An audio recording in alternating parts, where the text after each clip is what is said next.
ਅੱਜ ਸੁਣਾਵਾਂਗੇ ਚੱਕ ਨੰਬਰ 30 ਗਾਫ ਬੇ ਦੀ ਕਹਾਣੀ ਇਸ ਪਿੰਡ ਦੇ ਵਾਸੀਆਂ ਦੀ ਜ਼ੁਬਾਨੀ। ਚੜ੍ਹਦੇ ਪੰਜਾਬ ਦੇ ਅੱਡ-ਅੱਡ ਜ਼ਿਲ੍ਹਿਆਂ ਤੋਂ ਆਏ ਇਸ ਪਿੰਡ ਦੇ ਵਸੇਕ ਇਸ ਪਿੰਡ ਦੇ ਵਿੱਚ ਹੁਣ ਕੀ ਕਰਦੇ ਨੇ, ਇਸ ਪਿੰਡ ਦਾ ਕਿੰਨਾ ਹੈ ਰਕਬਾ, ਇਸ ਪਿੰਡ 'ਚ ਕਿਹੜੀ-ਕਿਹੜੀ ਵਸ ਰਹੀ ਹੈ ਬਰਾਦਰੀ, ਇਸ ਪਿੰਡ ਦੀ ਨੰਬਰਦਾਰੀ ਹੈ ਕਿਹਦੇ ਕੋਲ, ਇਸ ਤੋਂ ਇਲਾਵਾ ਇਸ ਪਿੰਡ ਦੇ ਵਿੱਚ ਐਸਾ ਕੀ ਹੈ ਖਾਸ, ਤੁਹਾਨੂੰ ਵਿਖਾਵਾਂਗੇ।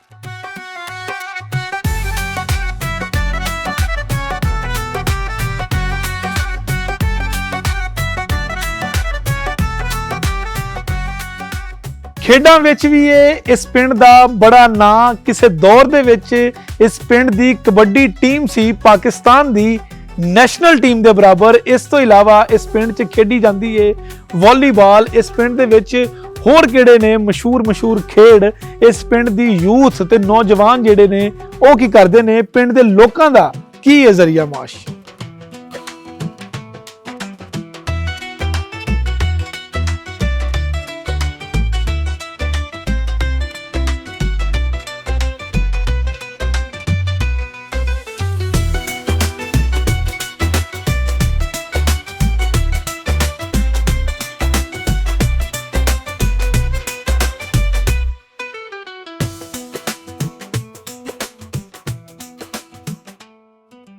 ਚੜ੍ਹਦੇ ਪੰਜਾਬ ਦੇ ਜਲੰਧਰ ਦਾ ਕੀ ਤਾਲੁਕ ਹੈ ਇਸ ਪਿੰਡ ਦੇ ਨਾਲ, ਇਸ ਪਿੰਡ ਨੂੰ ਕਿਉਂ ਆਖਿਆ ਜਾਂਦਾ ਹੈ ਜਲੰਧਰ ਨੂੰ, ਇਸ ਪਿੰਡ ਨੂੰ ਕਿੰਨੇ ਲੱਗਦੇ ਨੇ ਰਾਹ, ਇਸ ਪਿੰਡ ਦਾ ਐਜੂਕੇਸ਼ਨ ਸਿਸਟਮ ਕੀ ਹੈ, ਇਸ ਪਿੰਡ ਦੇ ਕਿਹੜੇ ਨੇ ਸਰਕਡਵੇਂ ਨਾਂ ਜਿਨ੍ਹਾਂ ਨੇ ਪਿੰਡ ਦੀ ਸੂਰਤ ਗਰੀਲੀ ਕੀਤੇ ਨੇ ਬਹੁਤ ਜ਼ਿਆਦਾ ਕੰਮ। ਇਸ ਤੋਂ ਇਲਾਵਾ ਇਸ ਪਿੰਡ ਦੇ ਵਿੱਚ ਕੀ ਹੈ ਖਾਸ।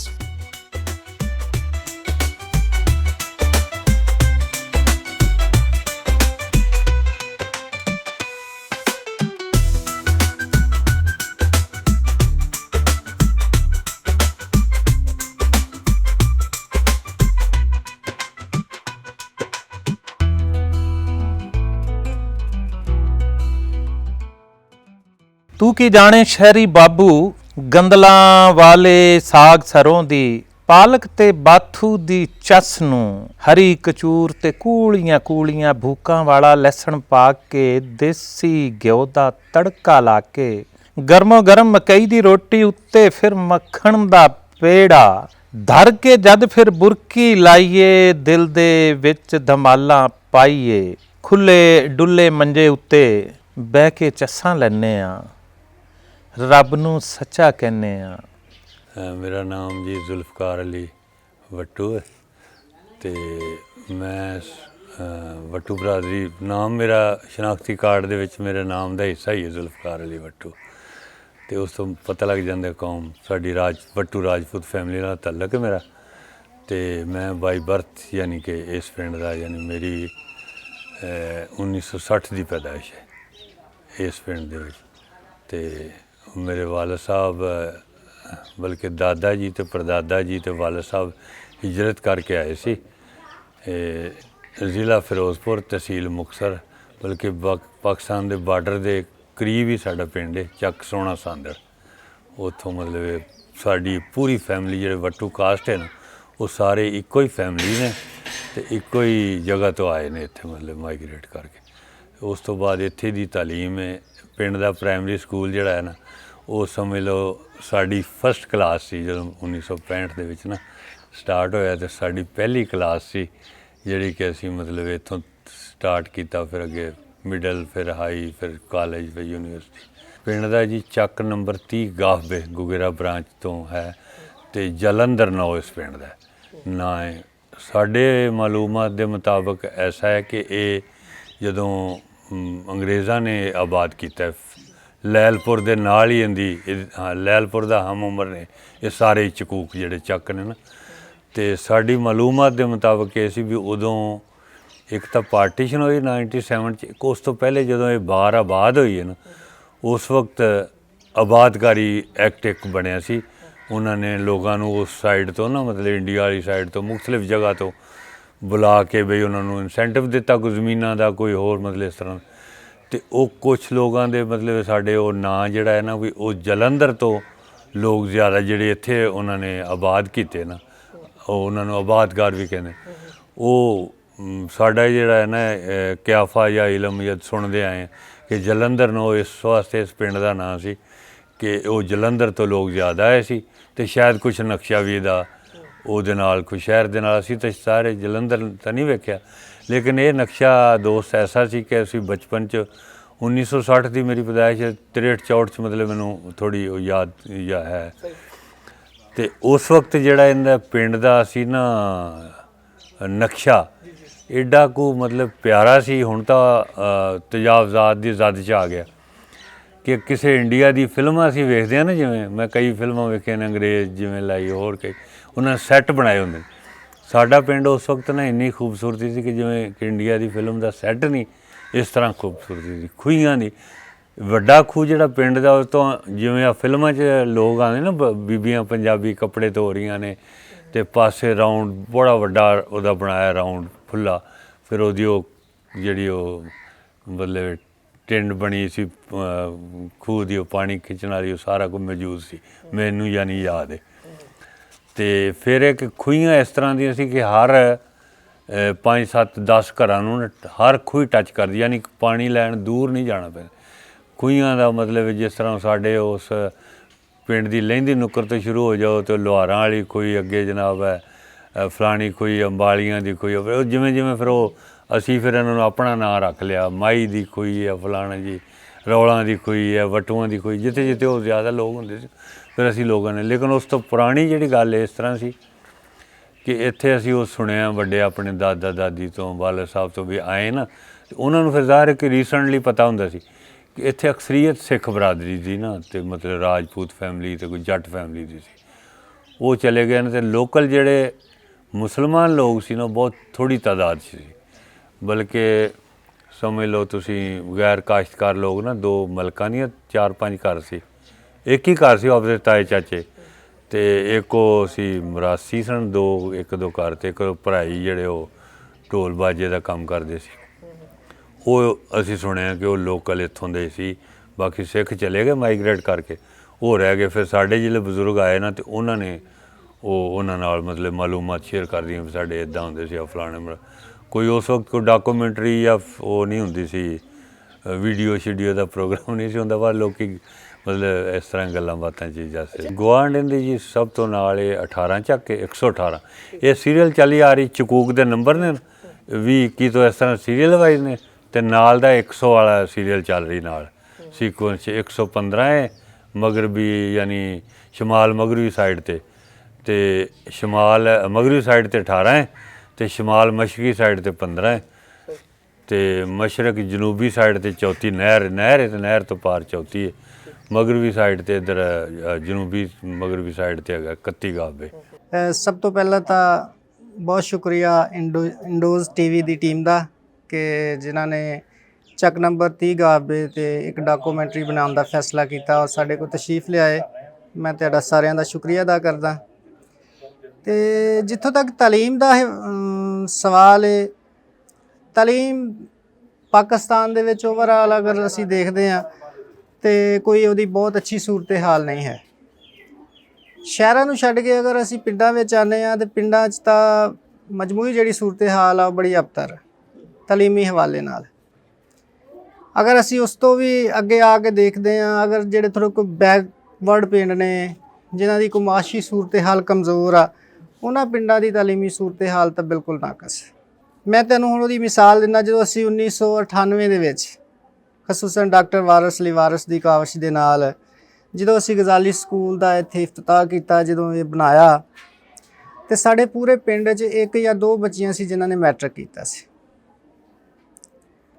ਅੱਛਾ, ਅੱਜ ਅਲਹਮਦੁਲਿਲਾ ਇਸ ਗਜ਼ਾਲੀ ਦੀ ਕਾਵਿਸ਼ ਦੇ ਨਾਲ 25-26 ਸਾਲ ਤੋਂ ਬਾਅਦ ਅਗਰ ਮੈਂ ਸਿਰਫ ਗਜ਼ਾਲੀ ਸਕੂਲ ਦੀ ਕਾਰਕਰਦਗੀ ਦੱਸਾਂ ਤੁਹਾਨੂੰ, ਅਤੇ ਅੱਜ 200 ਤੋਂ ਜ਼ਿਆਦਾ ਬੱਚੀਆਂ ਸਿਰਫ ਗਜ਼ਾਲੀ ਤੋਂ ਮੈਟ੍ਰਿਕ ਕਰ ਚੁੱਕੀਆਂ ਨੇ ਅਲਹਮਦੁਲਿਲਾ। ਉਸ ਤੋਂ ਇਲਾਵਾ ਉਹੀ ਬੱਚੀਆਂ ਜਿਨ੍ਹਾਂ ਨੇ ਫਿਰ ਮੈਟ੍ਰਿਕ ਕੀਤਾ, FSC, ਗ੍ਰੈਜੂਏਸ਼ਨ, ਮਾਸਟਰਸ, ਔਰ ਹੱਤਾ ਕਿ ਗਜ਼ਾਲੀ ਦੇ ਬੱਚੇ ਜਿਹੜੇ ਨੇ ਮਾਸ਼ਾਅੱਲਾ ਹੁਣ PhD ਵੀ ਕਰ ਚੁੱਕੇ ਨੇ। ਇਹਦੀ ਵਜ੍ਹਾ ਨਾਲ ਇੱਕ ਤਾਲੀਮੀ ਜਿਹੜਾ ਉਹ ਸਾਨੂੰ ਇਨਕਲਾਬ ਦੀ ਸੂਰਤ 'ਚ ਕਹਿ ਲਓ ਕਿ ਸਾਹਮਣੇ ਆਇਆ ਸਾਡੇ। ਓਵਰਆਲ ਇੱਥੇ ਇੱਕ ਪ੍ਰਾਈਵੇਟ ਸਕੂਲ ਹੋਰ ਵੀ ਹੈ, ਜ਼ਾਹਰਾ ਉਹਦੀਆਂ ਵੀ ਕੁਝ ਕਾਵਿਸ਼ਾਂ ਨੇ, ਲੇਕਿਨ ਗੌਰਮੈਂਟ ਦੇ ਜਿਹੜੇ ਸਕੂਲਸ ਨੇ ਉਹ ਪ੍ਰਾਇਮਰੀ ਨੇ, ਉਹ ਕੋਈ ਬਹੁਤ ਜ਼ਿਆਦਾ ਰੋਲ ਅਦਾ ਨਹੀਂ ਕਰ ਸਕੇ। ਇਹ ਜੀ ਪਹਿਲੇ ਤਾਂ ਜਦੋਂ ਅਸੀਂ ਮਤਲਬ ਬਚਪਨ 'ਚ ਸੀ ਤੇ ਇਹਨੂੰ ਕੋਈ ਰਾਹ ਖਾੜਾ ਪੰਜਾਬੀ 'ਚ ਕਹਿੰਦੇ ਕੋਈ ਨਹੀਂ ਲੱਗਦਾ ਸੀ, ਬੜਾ ਮੁਸ਼ਕਲ ਇੱਥੇ ਆਉਣ ਜਾਣ ਸੀ। ਤੇ ਹੁਣ ਤਾਂ ਮਾਸ਼ਾਅੱਲਾ ਐਸਾ ਹੈ, ਖਾਸ ਤੌਰ ਤੇ ਲਾਹੌਰ ਤੋਂ ਜਿਹੜੀ ਮੋਟਰਵੇ ਬਣੀ ਨਾ ਅਬਦੁਲ ਹਕੀਮ ਕਰਾਚੀ ਵਾਲੀ, ਬੜਾ ਆਸਾਨ ਰੱਖ। ਲਾਹੌਰ ਤੋਂ ਤੁਸੀਂ ਉਸ ਮੋਟਰਵੇ ਤੇ ਚੜ੍ਹੋ ਤੇ ਜੜ੍ਹਾਂ ਵਾਲਾ ਇੰਟਰਚੇਂਜ ਤੇ ਉਤਰ ਜਾਓ। ਜੜ੍ਹਾਂ ਵਾਲਾ ਤੋਂ ਉੱਥੋਂ 7 ਕਿਲੋਮੀਟਰ, ਜੜ੍ਹਾਂ ਵਾਲਾ 7-8 ਕਿਲੋਮੀਟਰ, ਜੜ੍ਹਾਂ ਵਾਲੇ ਸ਼ਹਿਰ 'ਚ ਤੇ ਆ ਕੇ ਸਤਿਆਣੇ ਰੋਡ ਤੇ ਪੈ ਜਾਓ ਤੇ ਬੂਟੇ ਵਾਲੀ ਚਾਲ ਅੱਡਾ। ਬੜੀ ਬਿਹਤਰੀਨ ਯਾਨੀ ਅਪਰੋਚ ਹੈ, ਜਿਸ ਤਰ੍ਹਾਂ ਅਸੀਂ ਹੁਣ ਤੁਸੀਂ ਕਹਿ ਸਕਦੇ ਹੋ ਜਿੰਨੀ ਵੀ ਬਿਹਤਰੀਨ ਹੋ ਸਕਦੀ। ਫਿਰ ਪਹਿਲੇ ਅਸੀਂ ਵੀ ਜਿਹੜਾ ਖੁੰਡਾ ਮੋੜ, ਬੁੱਚੇ ਕੀ ਲੋਕਲ ਰੋਡ ਲਾਹੌਰ ਤੋਂ ਜੜ੍ਹਾਂ ਵਾਲਾ ਆਉਂਦਾ ਸੀ, ਲਾਹੌਰ ਤੋਂ ਇਹ ਰਸਤਾ ਸੀ, ਲੇਕਿਨ ਹੁਣ ਉਹ ਲੋਕਲ ਜਿਹਾ ਬਣ ਗਏ ਨਾ, ਯਾਨੀ ਕਿ ਫਾਸਟ ਨਹੀਂ ਹੈ ਰਸਤਾ, ਉਹ ਵੀ ਆ ਰਿਹਾ। ਫੈਸਲਾਬਾਦ ਤੋਂ ਅੱਗੇ ਤਾਂ ਸਤਿਆਣੇ ਤੋਂ ਟੱਚ ਕਰਦੇ ਸੀ 33 ਵਾਲੀ ਪੁਲੀ ਤੋਂ ਉਤਰਨਾ ਜਾਂ ਸਤਿਆਣੇ। ਹੁਣ ਫੈਸਲਾਬਾਦ ਤੋਂ ਇੱਕ ਬਾਈਪਾਸ, ਜਿੱਥੇ ਖਾਨਵਾਣਾ ਬਾਈਪਾਸ ਹੈ ਨਾ ਰਿੰਗ ਰੋਡ ਤੋਂ, ਉੱਥੇ ਇੱਕ ਲੋਕਲ ਰੋਡ ਨਿਕਲਦੀ, ਜਿਹਨੂੰ 72 ਗੱਡੀਆਂ ਮੰਡੀ ਸਮੁੰਦਰ ਵਾਲੀ ਰੋਡ ਕਹਿੰਦੇ ਨੇ। ਉਹ ਫਿਰ ਪਿੰਡਾਂ ਦੇ ਵਿੱਚੋਂ ਹੁੰਦੀ ਸਾਡੇ ਪਿੰਡ ਨੂੰ ਵੀ ਟੱਚ ਕਰਦੀ, ਅੱਗੇ ਫਿਰ ਸਿੱਧੀ ਉਹ ਦਰਿਆ ਨੂੰ ਨਿਕਲ ਜਾਂਦੀ। ਤੇ ਇੱਕ ਸਤਿਆਣੇ ਤੋਂ ਜਿਹੜੀ ਜੜ੍ਹਾਂ ਵਾਲੇ ਨੂੰ ਔਰ ਫੈਸਲਾਬਾਦ ਤੋਂ ਜਿਹੜੀ ਮੰਡੀ ਸਮੁੰਦਰ ਨੂੰ ਜਾਂਦੀ, ਉਹ ਦੋ ਰੋਡਾਂ ਦਾ ਸਮਝ ਲਓ ਸੰਗਮ ਹੈ ਸਾਡੇ ਇੱਥੇ ਬੂਟੇ ਵਾਲੀ ਚਾਲ ਤੇ। ਬੂਟੇ ਵਾਲੀ ਚਾਲ ਸਮਝ ਲਓ ਸਾਡੇ ਚੱਕ ਦੀ ਹਦੂਦ ਦੇ ਵਿੱਚ। ਸਾਡੇ ਇਸ ਪਿੰਡ ਦੇ ਅੰਦਰ ਜਿਹੜੀ ਪਿੰਡ ਦੀ ਹਦੂਦ ਹੈ 30 ਚੱਕ, ਉਹਦੇ ਅੰਦਰ 7 ਮਸਜਿਦਾਂ ਨੇ, ਜਿਹੜੀਆਂ 2 ਪਿੰਡੋਂ ਬਾਹਰ ਨੇ ਤੇ 5 ਪਿੰਡ ਦੇ ਅੰਦਰ ਨੇ, ਜਿਨ੍ਹਾਂ ਦੇ ਵਿੱਚੋਂ 4 ਮਸਜਿਦਾਂ ਪੁਰਾਣੀਆਂ ਨੇ। ਜਿਹੜੀ 5ਵੀਂ ਮਸਜਿਦ ਹੈ ਉਹ ਥੋੜ੍ਹੀ ਦੇਰ ਹੋਏ ਉਹਨੂੰ 10 ਸਾਲ ਤਕਰੀਬਨ ਬਣੇ ਨੂੰ। ਜਿਹੜੇ ਸਾਡੇ 4 ਮਸਜਿਦਾਂ ਸਨ, ਔਰ ਪਾਕਿਸਤਾਨ ਬਣਨ ਤੋਂ ਪਹਿਲਾਂ ਇੱਥੇ ਮਸਜਿਦ ਕੋਈ ਨਹੀਂ ਸੀ, ਗੁਰਦੁਆਰਾ ਹੈ ਸੀ। ਗੁਰਦੁਆਰਾ ਪਿੰਡ ਦੇ ਲਹਿੰਦੇ ਪਾਸੇ, ਜਿੱਥੇ ਅੱਜ ਕੱਲ੍ਹ ਯਾਸੀਨ ਫੌਜੀ ਦੀ ਦੁਕਾਨ ਹੈ, ਜਾਂ ਅਕਬਰ ਮੁਗਲ ਉਹਨਾਂ ਦਾ ਘਰ ਹੈ, ਮੌਲਵੀ ਹਨੀਫ ਇਲੈਕਟ੍ਰੀਸ਼ਨ ਉਹਨਾਂ ਦੇ ਘਰਾਂ ਦੇ ਸਾਹਮਣੇ ਇਸ ਜ਼ਮਾਨੇ 'ਚ ਗੁਰਦੁਆਰਾ ਹੁੰਦਾ ਸੀ, ਔਰ ਉਸ ਨਾਲ ਖੂਹੀ ਹੁੰਦੀ ਸੀ ਜਿਹਨੂੰ ਗੁਰਦੁਆਰੇ ਵਾਲੀ ਖੂਹੀ ਕਿਹਾ ਜਾਂਦਾ ਸੀ। ਸਾਰੀਆਂ ਮਸਜਿਦਾਂ ਪਾਕਿਸਤਾਨ ਬਣਨ ਤੋਂ ਬਾਅਦ ਜਿਹੜੇ ਇੱਥੇ ਲੋਕ ਮੁਹਾਜਰ ਹੋ ਕੇ ਆਏ ਉਹਨਾਂ ਨੇ ਬਣਾਈਆਂ। ਜਿਹੜੇ ਫਿਰੋਜ਼ਪੁਰ ਤੋਂ ਲੋਕ ਆਏ, ਕੋਟਕਪੂਰੇ ਤੋਂ ਆਏ, ਉਹਨਾਂ ਨੇ ਅਹਿਲ ਹਦੀਸ ਮਸਲਕ ਨਾਲ ਤਲਕ ਸੀ। ਉਹਨਾਂ ਪਿੰਡ ਦੇ ਚੌਕ ਦੇ ਵਿੱਚ ਘਰ ਮਸਜਿਦ ਬਣੀ ਉਹਨਾਂ ਦੀ। ਹਿਸਾਰੀਆਂ ਦੀ ਮਸਜਿਦ ਇੱਕ ਸਾਈਡ 'ਤੇ ਬਣੀ, ਜਿਹਨੂੰ ਮਸਜਿਦ ਤਕਵਾ ਕਿਹਾ ਜਾਂਦਾ ਹੈ, ਜਿੱਥੇ ਅਸੀਂ ਬੈਠੇ ਹਾਂ। ਇਹ ਮਸਜਿਦ ਵੀ 1955 ਦੇ ਨੇੜੇ ਤੇੜੇ ਇਹਦੀ ਬੁਨਿਆਦ ਰੱਖੀ ਹਾਜੀ ਰਹਿਮਤੁੱਲਾ ਨੇ, ਡਾਕਟਰ ਫਕੀਰ ਮੁਹੰਮਦ ਉਰਫ ਪੱਪਾ, ਉਹਨਾਂ ਦੇ ਵਾਲਿਦ ਗ੍ਰਾਮੀ ਨੇ। ਤੇ ਜਾਮੇ ਮਸਜਿਦ ਗੁਲਜ਼ਾਰ ਮਦੀਨਾ ਇਹ ਅਹਿਲ ਸੁਨਨਤ ਜਮਾਤ ਦੀ ਮਸਜਿਦ ਹੈ। ਪਿੰਡ ਦੇ ਅੰਦਰ ਚੌਥੀ ਮਸਜਿਦ ਜਿਹੜੀ ਪੁਰਾਣੀ ਮੌਲਵੀ ਸਲੀਮ ਸਾਹਿਬ ਵਾਲੀ ਮਸਜਿਦ ਹੈ, ਔਰ ਮੌਲਵੀ ਸਲੀਮ ਸਾਹਿਬ ਆਪਣੇ ਸਾਂਦੜ ਕੇ ਪਿੰਡ ਤੋਂ ਵਟੂਆਂ ਦੇ ਨਾਲ ਆਏ ਸਨ। ਉਹ ਵਟੂਆਂ ਦੀ ਮਸਜਿਦ ਕਹਿਲਾਉਂਦੀ ਹੈ। ਇਹ ਮਸਜਿਦ ਜਿਹੜੀ ਗੁਰਦਾਸਪੁਰੀਆਂ ਦੀ ਜਾਮਿਆ ਮਸਜਿਦ ਗੁਲਜ਼ਾਰ ਮਦੀਨਾ, ਜਾਮਿਆ ਮਸਜਿਦ ਤਕਵਾ ਜਿਹੜੀ ਹੁਸਾਰੀਆਂ ਦੀ ਹੈ। ਜਿਹੜੀ ਚੌਕ ਦੇ ਵਿੱਚ ਮਸਜਿਦ ਹੈ ਅਹਿਲ ਹਦੀਸਾਂ ਲਈ, ਉਹ ਸਾਰੇ ਲੋਕ ਕੋਟ ਤੋਂ ਜਿਹੜਾ ਫਿਰੋਜ਼ਪੁਰ ਤੋਂ ਆਏ ਉਹ ਉੱਥੇ ਬੈਠੇ। ਸਾਡੇ ਪਿੰਡ ਦੇ ਪੁਰਾਣੇ ਲੋਕ ਦੱਸਦੇ ਨੇ ਕਿ ਕੈਸੇ ਲੋਕ ਸਨ ਕਿ ਬਿਲਾ ਸ਼ੱਕ ਸਾਰੇ ਲੋਕ ਵੱਖ-ਵੱਖ ਮਸਲਕਾਂ ਸਨ। ਕੋਈ ਅਹਿਲ ਹਦੀਸ ਹੈ, ਕੋਈ ਦਿਓਬੰਦੀ ਹੈ, ਕੋਈ ਅਹਿਲ ਸੁਨਨਤ ਜਮਾਤ ਬਰੇਲਵੀ ਹੈ, ਲੇਕਿਨ ਸਾਰੇ ਮੌਲਵੀ ਸਾਹਿਬਾਨ ਅਸਰ ਦੀ ਨਮਾਜ਼ ਤੋਂ ਬਾਅਦ ਇਕੱਠੇ ਹੋ ਕੇ ਬਹਿੰਦੇ ਸਨ। ਫਿਰ ਦੂਸਰਾ ਕਿ ਈਦੈਨ ਦੇ ਮੌਕੇ ਦੇ ਉੱਤੇ ਤਿੰਨੇ ਮਸਜਿਦਾਂ, ਅਹਿਲ ਹਦੀਸਾਂ ਦੀ ਮਸਜਿਦ ਤੋਂ ਇਲਾਵਾ ਬਾਕੀ ਤਿੰਨੇ ਮਸਜਿਦਾਂ ਦੇ ਲੋਕ ਜਿਹੜੇ ਨੇ ਉਹ ਪਿੰਡੋਂ ਬਾਹਰ ਲਹਿੰਦੇ ਪਾਸੇ ਵਾਲੇ ਪਾਸੇ ਜਾ ਕੇ ਨਮਾਜ਼ ਈਦ ਅਦਾ ਕਰਦੇ ਸਨ। ਤਿੰਨੇ ਮੌਲਵੀ ਸਾਹਿਬਾਨ ਇਕੱਠੇ ਉੱਥੇ ਬੈਠੇ ਹੁੰਦੇ ਸਨ। ਕਿਸੇ ਕਿਸਮ ਦੀ ਕੋਈ ਫਿਰਕਾ ਵਾਰੀਅਤ ਦੀ ਬਾਤ ਨਹੀਂ ਸੀ ਹੁੰਦੀ, ਕਿਸੇ ਕਿਸਮ ਦੇ ਕੋਈ ਮਸਲੇ ਮਸਾਇਲ ਨਹੀਂ ਸਨ ਹੁੰਦੇ। ਅਤੇ ਅਲਹਮਦੁਲਿਲਾ ਅੱਜ ਵੀ ਸੂਰਤ ਹਾਲ ਇਹੀ ਹੈ ਕਿ ਸਾਡੇ ਪਿੰਡ 'ਚ ਅੱਜ ਤੱਕ ਕਦੀ ਕੋਈ ਫਿਰਕਾ ਵਾਰੀਅਤ ਦਾ ਮਸਲਾ ਨਹੀਂ ਬਣਿਆ। ਸਾਡੇ ਪਿੰਡ ਦੇ ਅੰਦਰ ਕਦੀ ਵੀ ਇਸ ਤਰ੍ਹਾਂ ਦਾ ਕੋਈ ਮਾਹੌਲ ਨਹੀਂ ਬਣਿਆ। ਜਿਹੜੀਆਂ 2 ਮਸਜਿਦਾਂ ਦੀ ਗੱਲ ਕੀਤੀ ਪਹਿਲੇ, ਪਿੰਡੋਂ ਬਾਹਰ ਇੱਕ ਪਿੰਡ ਜਿਹੜੀ ਮਸਜਿਦ ਦੇ ਰਸਤੇ ਦੇ ਉੱਤੇ ਆ, ਲੇਕਿਨ ਉਹ ਮਸਜਿਦ ਗੈਰਬਾਦ ਹੋ ਚੁੱਕੀ ਹੈ। ਉਹ ਕਿਸੇ ਯਾਨੀ ਕਿ ਆਪਣੇ ਉਹਨਾਂ ਬਣਾਈ ਸੀ ਡੇਰੇ 'ਤੇ ਹੀ। ਦੂਸਰੀ ਮਸਜਿਦ ਜਿਹੜੀ ਉਹਦਾ ਨਾਮ ਹੀ ਜਾਮਿਆ ਮਸਜਿਦ ਗੁਲਜ਼ਾਰ ਮਦੀਨਾ 40 ਮਰਬੇ ਦੇ ਅੰਦਰ, ਉਹਨੂੰ ਅਸਰ ਨਾਲ ਤਮੀਰ ਕੀਤਾ ਜਾ ਰਿਹਾ। ਅੱਜ ਕੱਲ੍ਹ ਉਹਦੀ ਦੁਬਾਰਾ ਮੁਰੰਮਤ ਕੀਤੀ ਜਾ ਰਹੀ। ਵਟੂਆਂ ਦੀ ਉਹ ਵੀ ਵਟੂਆਂ ਦੀ ਮਸਜਿਦ ਕਹਿਲਾਉਂਦੀ ਹੈ। ਤਾਂ ਬਾਕੀ ਜਿਵੇਂ ਪਹਿਲੇ ਅਰਜ਼ ਕੀਤੀ ਹੈ ਕਿ ਸਾਰੇ ਜਿੰਨੇ ਵੀ ਸਾਡੇ ਮੌਲਵੀ ਸਾਹਿਬਾਨ ਸਨ, ਮੌਲਵੀ ਮੇਹਰਦੀਨ ਸਾਹਿਬ, ਮੌਲਵੀ ਮੁਹੰਮਦ ਸਲੀਮ ਸਾਹਿਬ ਔਰ ਮੌਲਵੀ ਯਾਹੀਆ ਸਾਹਿਬ ਔਰ ਇਸ ਮਸਜਿਦ ਦੇ ਇਮਾਮ ਮੌਲਵੀ ਮੁਹੰਮਦ ਹੁਸੈਨ ਸਾਹਿਬ, ਸਾਰੇ ਹੀ ਬੜੇ ਹੀ ਸਿਆਣੇ ਲੋਕ ਸਨ ਔਰ ਮਜ਼ਹਬੀ ਰਵਾਦਾਰੀ ਦੇ ਕਾਇਲ ਸਨ। ਇੱਕ ਦੂਸਰੇ ਨਾਲ ਪਿਆਰ ਮੁਹੱਬਤ ਦਾ ਦਰਸ ਸਾਰੇ ਲੋਕਾਂ ਨੇ ਦਿੱਤਾ। ਔਰ ਮੌਲਵੀ ਮੁਹੰਮਦ ਹੁਸੈਨ ਸਾਹਿਬ ਦੇ ਹਵਾਲੇ ਨਾਲ ਇੱਕ ਬਾਤ ਮੈਂ ਇਹ ਵੀ ਅਰਜ਼ ਕਰ ਦੇਵਾਂਗਾ ਕਿ ਮੌਲਵੀ ਮੁਹੰਮਦ ਹੁਸੈਨ ਸਾਹਿਬ ਉਸ ਜ਼ਮਾਨੇ 'ਚ ਪਾਕਿਸਤਾਨ ਬਣਿਆ ਉਦੋਂ ਮੈਟ੍ਰਿਕ ਸਨ। ਲੇਕਿਨ ਮੈਟ੍ਰਿਕ ਪਾਸ ਨਹੀਂ ਕਰ ਸਕੇ। ਪਾਕਿਸਤਾਨ ਜਾਣ ਕੇ ਜੋ ਪਹਿਲਾ ਸਕੂਲ ਸਾਡਾ ਇੱਥੇ ਮਸਜਿਦ ਮਕਤਬ ਬਣਿਆ, तो उस मस्जिद मकतब स्कूल के पहले मुदरस सन, जिथे उन्होंने पहली क्लास 20 बच्चों की शामिल सी। 20 बच्चे साढ़े पिंड दे है, तकरीबन सन 1965 या उस तो बाद की गल है। ज़्यादातर तो तुहानूं पहले वट्टू बरादरी जी दस्सिया ना, वो ज़िला फिरोजपुर बल्कि बिल्कुल बार्डर के नाल ही पिंड है। जलालाबाद फाजिलके दे उत्ते पिंड ने। तहसील मुकतसर ही उस वक्त, हुण तो तहसील मेरे ख्याल जलालाबाद बन गई। तो ये सारे ही वट्टू जिन्नी भी फैमिली ना, तकरीबन साढ़े सैकंड लार्जैसट आबादी है साढ़े पिंड की। वो ज़िला फिरोजपुर से तहसील मुकतसर ते चक सोहना सांदड़, ये सारे वट्टू सांदड़ के वट्टू ने। इन्हां दे नां ते इन्हां दे बजुर्गां दे नां ते चक सोहना सांदड़ सी, वो सारे वो ही ने।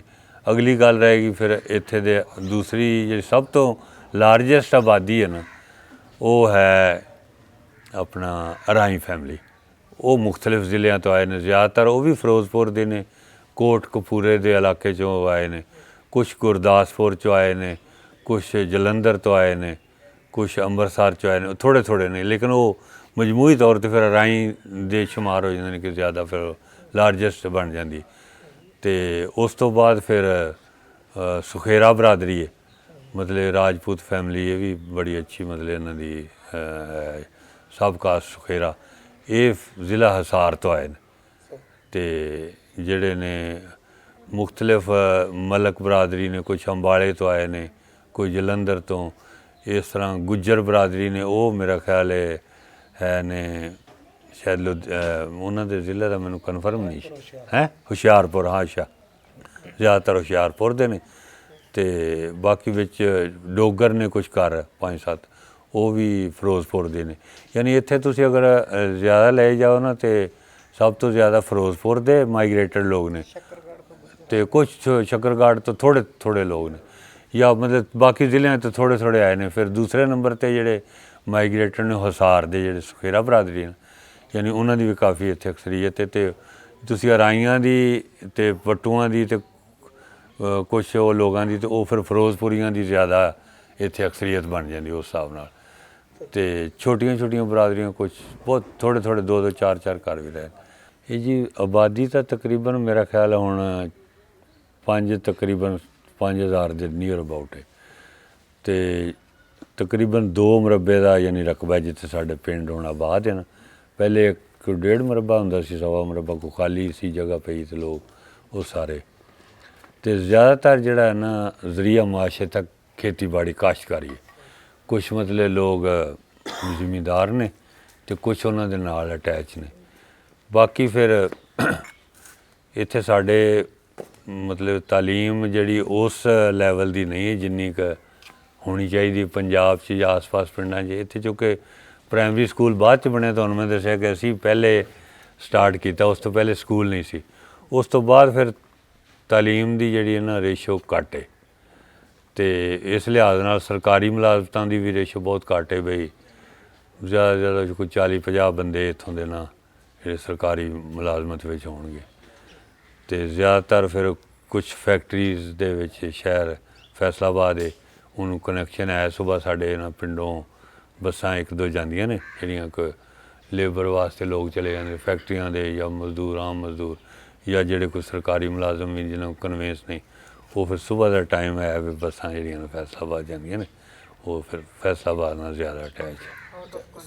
तो बाहर दूसरे काफ़ी लोग जोड़े ना, बाहर काफ़ी लोग ने साढ़े, मतलब पहले तो मिडल ईस्ट और सऊदीया से ज़्यादातर, हुण काफ़ी सारा रुझान ऐसा भी पा गया कि यूरोप दे इटली। अच्छा 1947 ਦੀ ਵੰਡ ਤੋਂ ਬਾਅਦ ਸਾਡੇ ਜਿਹੜੇ ਵੱਡੇ ਦੱਸਦੇ ਨੇ ਕਿ ਇੱਥੇ ਨਾ ਪਿੰਡ 'ਚ ਆ ਕੇ ਪਹਿਲੇ ਵੱਟੂ ਆਬਾਦ ਹੋਏ ਸਨ। ਤੇ ਉਸ ਤੋਂ ਬਾਅਦ ਇਸ ਪਿੰਡ ਦੀ ਜਿਹੜੀ ਸ਼ਕਲ ਸੀ ਨਾ ਜੀ, ਇੱਕ ਮਿਹਰਾਬ ਨੀਵਾਂ 4 ਦਰਵਾਜ਼ੇ ਸੀ ਇਸ ਪਿੰਡ ਦੇ, ਠੀਕ ਹੋ ਗਿਆ ਜੀ।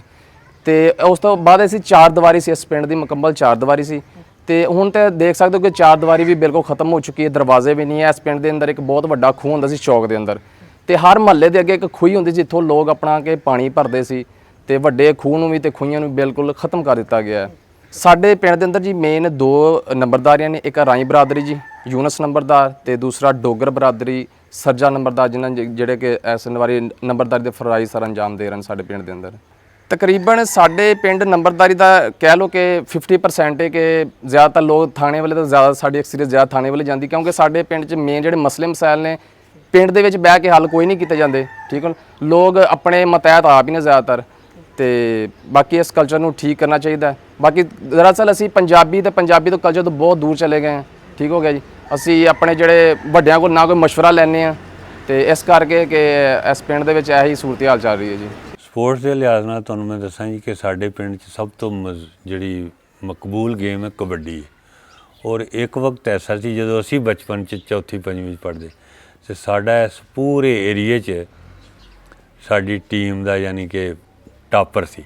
ਈਵਨ ਕਿ ਆ ਜਿਹੜੇ ਬਾਅਦ 'ਚ ਲੋਕ ਪਾਕਿਸਤਾਨ ਲੈਵਲ 'ਤੇ ਵੀ ਖੇਡੇ ਨਾ, ਗੱਡੀਆਂ ਦੀ ਸਾਡੀ ਇਲਾਕੇ 'ਚ ਗੱਡੀਆਂ ਦੀ ਟੀਮ ਬਹੁਤ ਮਜ਼ਬੂਤ ਸੀ।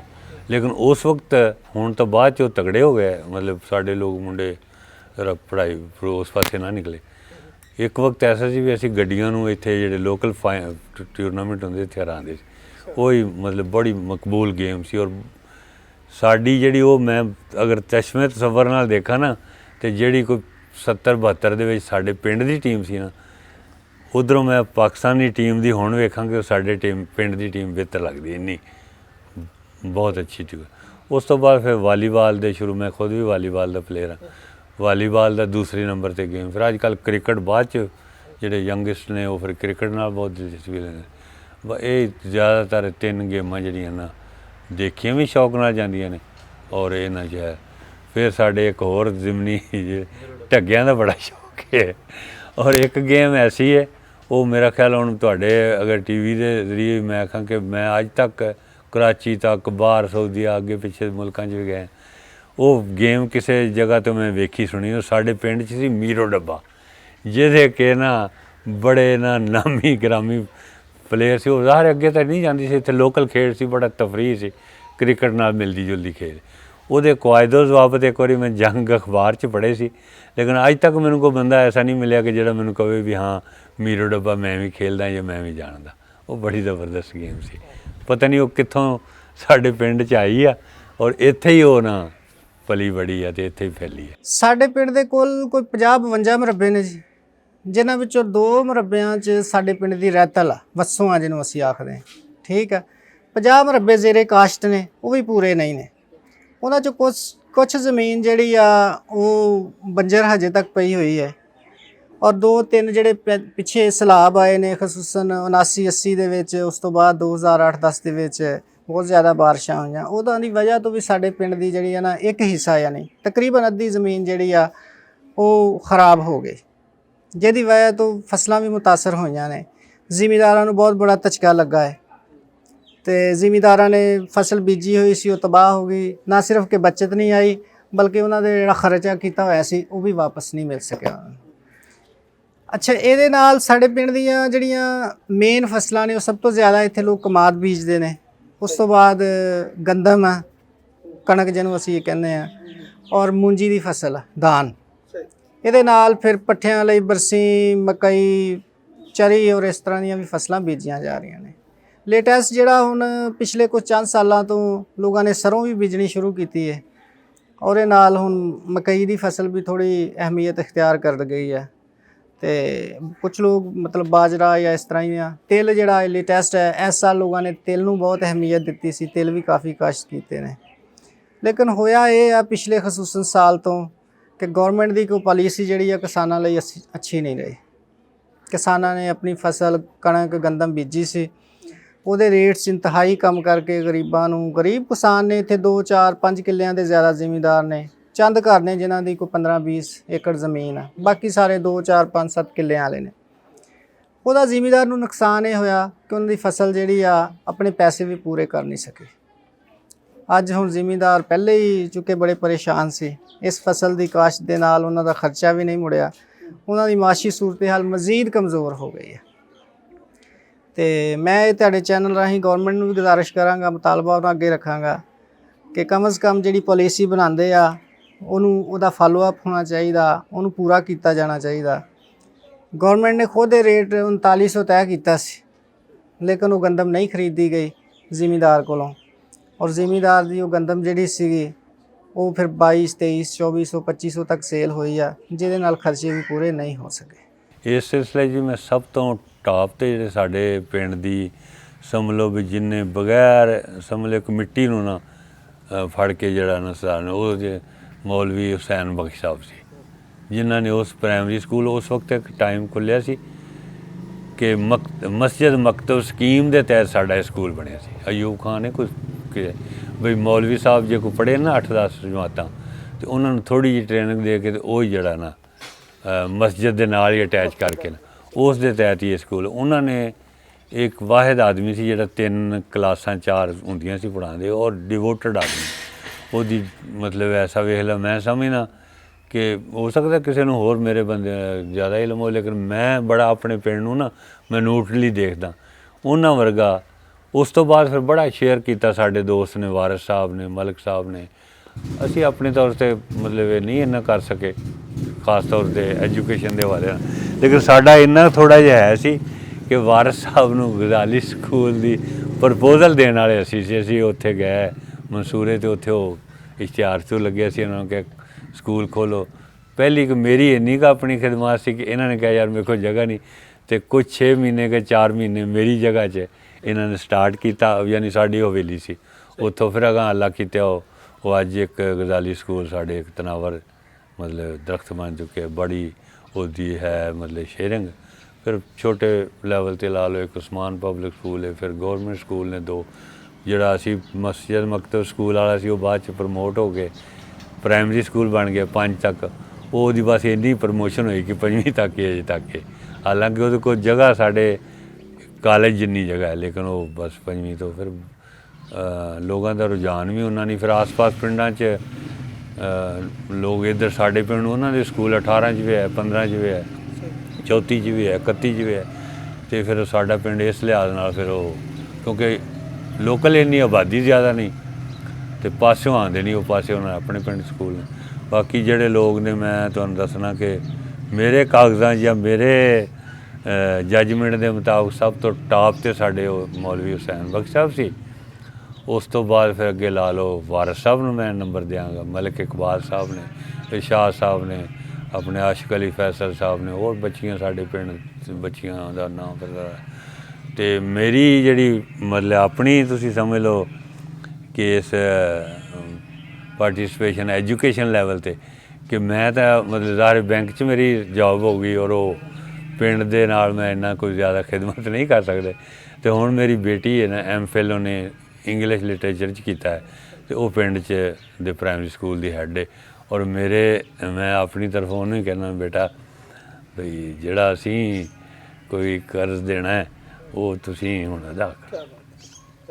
ਜੇਠ ਹਾੜ ਦੀ ਗਰਮੀ ਤੇ ਫਿਰ ਹੋਵੇ ਆਪਣਾ ਪਿੰਡ, ਸੋਹਣੀ ਸੁਥਰੀ ਰੀਝਾਂ ਦੀ ਬਣਵਾਈ ਹੋਵੇ ਟਿੰਡ, ਮਿੱਤਰਾਂ ਦੇ ਨਾਲ ਰਲ ਮਿਲ ਕੇ ਕੋਈ ਐਸਾ ਜਸ਼ਨ ਮਨਾਈਏ, ਫੁੱਟਾਂ ਤੇ ਅਦਵਾਣੇ ਖਾਈਏ, ਹੱਸੀਏ ਨੱਚੀਏ ਗਾਈਏ, ਔਰ ਛੱਪੜ ਕੰਡੇ ਬੋੜ ਦੀ ਛਾਵੇਂ ਮੰਜਾ ਢਾ ਕੇ ਬਈਏ, ਪਿਆਰ ਪ੍ਰੀਤਾਂ ਹਾਸੇ ਵੰਡੀਏ, ਦਿਲ ਦੀਆਂ ਗੱਲਾਂ ਕਹੀਏ, ਕਾਲੀ ਧੱਤੋ ਦੀ ਅਗਵਾਈ ਬੂਏ ਬੂਏ ਜਾਈਏ, ਆਟਾ ਦਾਣੇ ਗੁੜ ਤੇ ਛਲੀਆਂ ਝੋਲੀਆਂ ਵਿੱਚ ਪਵਾਈਏ, ਅੱਡੀਆਂ ਗੋਡੇ ਰਗੜ ਰਗੜ ਕੇ ਜ਼ੋਰਾਂ ਦਾ ਮੀਂਹ ਮੰਗੀਏ, ਨੰਗ ਧੜੰਗ ਘਸੀਟਾਂ ਲਾਈਏ, ਭੋਰਾ ਵੀ ਨਾ ਸੰਗੀਏ, ਔਰ ਪਿੱਪਲ ਦੀ ਟੀਸੀ ਤੇ ਚੜ੍ਹ ਕੇ ਬੱਦਲਾਂ ਨੂੰ ਹੱਥ ਲਾਈਏ, ਪਿੱਪਲ ਦੀ ਟੀਸੀ ਤੇ ਚੜ੍ਹ ਕੇ ਬੱਦਲਾਂ ਨੂੰ ਹੱਥ ਲਾਈਏ,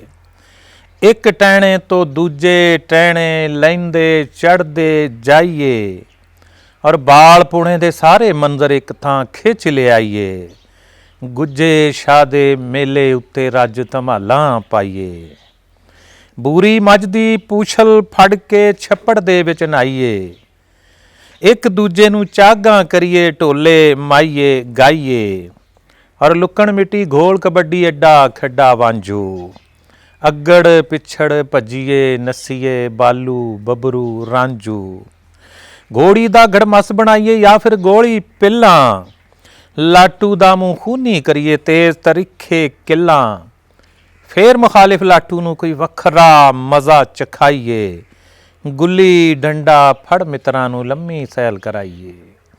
ਜੇ ਠਾੜ ਦੀ ਗਰਮੀ ਤੇ ਫਿਰ ਹੋਵੇ ਆਪਣਾ ਪਿੰਡ, ਸੋਹਣੀ ਸੁਥਰੀ ਰੀਝਾਂ ਦੀ ਬਣਵਾਈ ਹੋਵੇ ਟਿੰਡ।